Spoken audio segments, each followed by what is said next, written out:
মোহাম্মদ হোসেন। আচ্ছা, আপনার বাবার নাম কি? কাসিম। মোহাম্মদ কাসিম আছে, জীবিত আছে? মৃত। কুষ্টিয়া থেকে চিলাহাটি ঘুরতে যান মোহাম্মদ হোসেন নামের এক বাংলাদেশি। সেখানে কুয়াশা মাখা সকালে চা পান করতে বেরিয়ে হাঁটতে হাঁটতে ভুলে ভারতের কোচবিহার জেলার সীমান্ত গ্রাম ভাওলাগঞ্জে পৌঁছে যান। পরে সেখানকার একটি চায়ের দোকানে চা পানের পর বাংলাদেশি টাকা দিলে ভারতের দোকানদার তাকে আটকে পুলিশে খবর দেন। পরে তাকে গ্রেপ্তার করে কোচবিহারের হলদিবাড়ি থানা পুলিশ। সোমবার তাকে পশ্চিমবঙ্গের আদালতে তোলা হয়। মোহাম্মদ হোসেন পেশায় একজন নাপিত। তিনি ঢাকার একটি সেলুনে কাজ করেন। আসছি ভাই, বেড়াইতে তো বেশি কিংয়ের বাড়িতে আসবি, তার ওইসব লাগে না, বুঝছেন? অফিসার বাড়িতে যদি চাকররা আসে তার তো কে অফিসার কে? অফিসারের নাম কি? ওই যে আপনার ম্যাডাম কোন ম্যাডাম?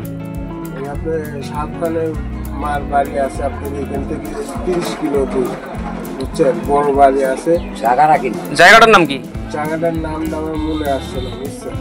জায়গাটার নাম মনে আসে না? ওই বাড়িতে বলতে হবে ওই বাড়ি সাবখানে মার বাড়ি, আপনার হলো আমি কাজের লোক আসছি, বুঝছেন? স্থানীয়রা জানান, কাঁটাতারের বেড়া না থাকায় ভুলে মোহাম্মদ হোসেন নামের বাংলাদেশি ভারতের সীমান্তবর্তী গ্রাম ভাওলাগঞ্জে প্রবেশ করে। সেখানে ভাওলাগঞ্জের মোড়ে এক চায়ের দোকানে চা পানের পর বাংলাদেশি 100 টাকার একটি নোট দেন দোকানিকে। দোকানি বাংলাদেশি টাকা দেখে হলদিবাড়ি থানায় ফোন দেয়।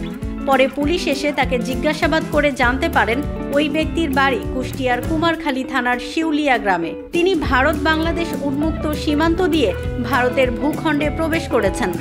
বাংলাদেশি চায়ের দোকান ভেবেই চা পান করতে ভারতে প্রবেশ করেছেন তিনি। Double million offer, Walton fridge কিনে পেতে পারেন 20 লক্ষ টাকা, রয়েছে কোটি কোটি টাকার নিশ্চিত উপহার। হলদিবাড়ি থানা পুলিশ সূত্রে জানা যায়, গ্রেপ্তার ওই বাংলাদেশির কাছ থেকে বাংলাদেশি 600 টাকা এবং 23 নম্বর রকেট এক্সপ্রেস ট্রেনের 7 ডিসেম্বর তারিখের টিকিট উদ্ধার করা হয়েছে।